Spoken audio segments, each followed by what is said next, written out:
नमस्कार, मैं हूं संगीता राय। पूर्वांचल एक्सप्रेस न्यूज के इस वेब पोर्टल पे आपका स्वागत है। आइए देखते हैं हमारे संवाददाता राम सकल यादव की यह विशेष रिपोर्ट।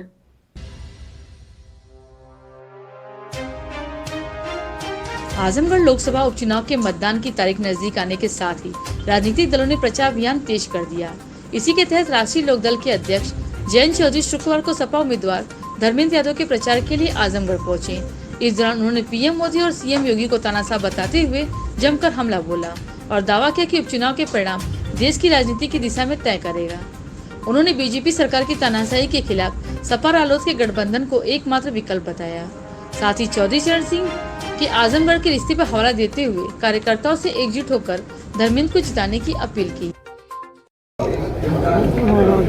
आजमगढ़ चौधरी चरण सिंह जी की कर्मभूमि वो धरती है जहाँ चौधरी साहब ने एक बार एक मशहूर कहावत थी क्षेत्र के लिए, उन्होंने कहा मैं बागपत छोड़ सकता हूँ, आजमगढ़ नहीं छोड़ सकता। तो उस धरती पे आके मुझे बहुत खुशी का अनुभव हो रहा है और महत्वपूर्ण चुनाव है। भारत के लोकतंत्र में दिशा तय करने वाला ये उपचुनाव होने वाला है और सबसे बड़ी मायने वाली बात है कि जिस क्षेत्र ने अखिलेश यादव जी को ताकत दी, आशीर्वाद दिया और आज वो नेता प्रतिपक्ष विधानसभा में हैं और उनके नेतृत्व में गठजोड़ मजबूत हो रहा है। उस क्षेत्र में अखिलेश जी ने धर्मेंद्र यादव जी को समाजवादी पार्टी के उम्मीदवार के तौर पर यहाँ क्षेत्र में भेजा है, जनता के बीच में भेजा है। मैं आया हूँ, मैं अपील करूँगा राष्ट्रीय लोकदल के गठबंधन के सभी कार्यकर्ता एकजुट होकर गांव-गांव जाएं, निकले, हर गली में जाएं, हर मतदाता तक अपना संदेश पहुंचाएं और हमारे गठबंधन को मजबूत करें। अभी हाल में विधानसभा का चुनाव है, इससे पहले भी 5 साल का ट्रैक रिकॉर्ड हमने बीजेपी की सरकार का देखा है। लोगों को डराया धमकाया जा रहा है। योगी 2.2 में आपने देखा कि बिल्कुल नंगा नाच हो रहा है। सुप्रीम कोर्ट ने अभी राज्य सरकार को हिदायत दी कि कानून का पालन करें। कितना बड़ा दुर्भाग्य है कि देश के सर्वोच्च न्यायालय को बार बार प्रदेश की सरकार को, जो लोग शपथ लेते हैं, संविधान पे शपथ लेके जनता की सेवा करने के लिए उनको मौका दिया गया है, बार बार उनको लताड़ना पड़ता है कि आप कानून को पढ़ लीजिए। लोग चीजों को तोड़ना, चीजों को ध्वस्त करना बहुत आसान होता है, लेकिन उत्तर प्रदेश की जनता निर्माण चाहती है, उत्तर प्रदेश के नौजवान रोजगार चाहते हैं और आज सबसे बड़ा ज्वलंत मुद्दा देश के आगे है नौजवानों का। जिस तरह से जल्दबाजी में, आनन फानन में, बिना कोई संवाद किए, बिना किसी कोई राय लिए देश के अखंडता से खिलवाड़ हो रहा है। देश की भारतीय सेना जिस पे हम सबको गर्व है और गांव-गांव में बच्चे वहाँ भारतीय सेना में, उनके चाचा, उनके पिता, घर के कितने सदस्य उन्होंने सर्विस किया है, कुर्बानियां दी हैं। आज एक तानाशाह देश पे है काबिज, जो उसको ध्वस्त कर देना चाहते हैं, उन परंपराओं को, जो उस भावना की कदर नहीं कर रहे कि गांव का एक किसान का बच्चा क्यों भारतीय सेना में जाता है, क्यों इतना बड़ा जोखिम लेता है, क्यों भारत माता का नारा लेते हुए शहीद हो जाता है। तो जिस तरह से, जिस दुर्भावना से ये सरकार काम कर रही है, उसका जमकर विरोध हो रहा है। देश भर में सड़कों पे नौजवान हैं, आंदोलित हैं।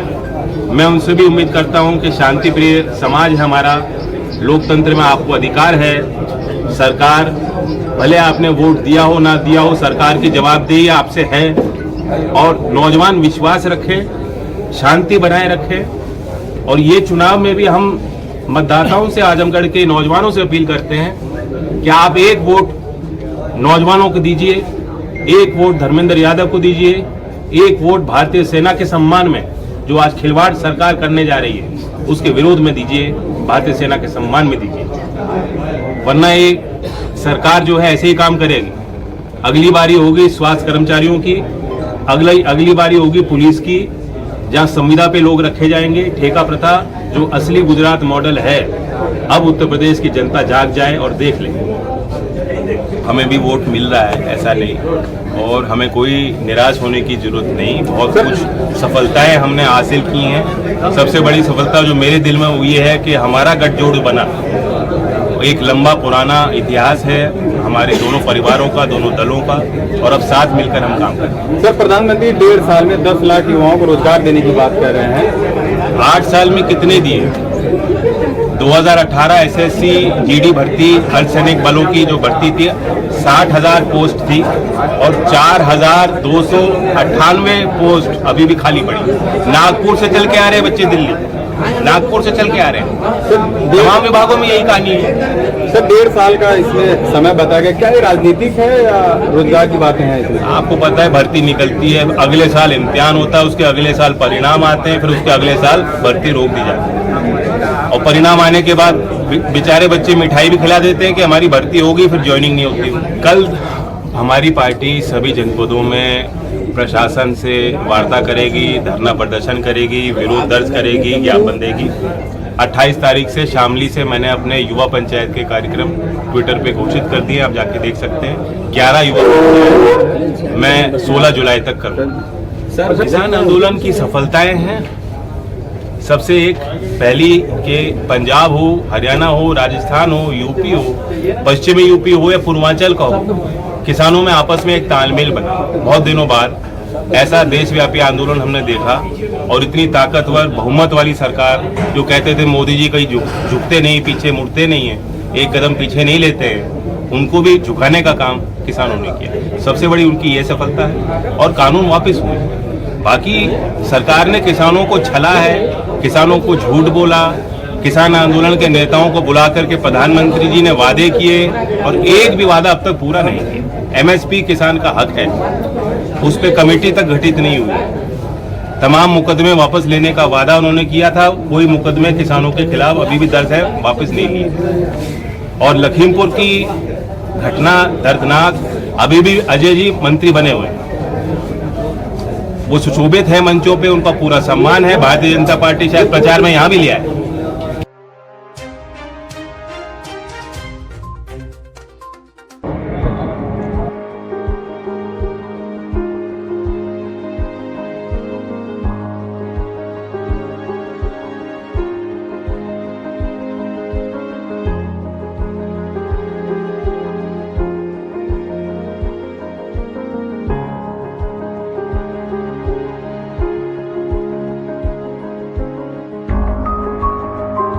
अगर आपको हमारी खबर पसंद आई हो तो हमारे चैनल को लाइक, सब्सक्राइब और शेयर जरूर करिए।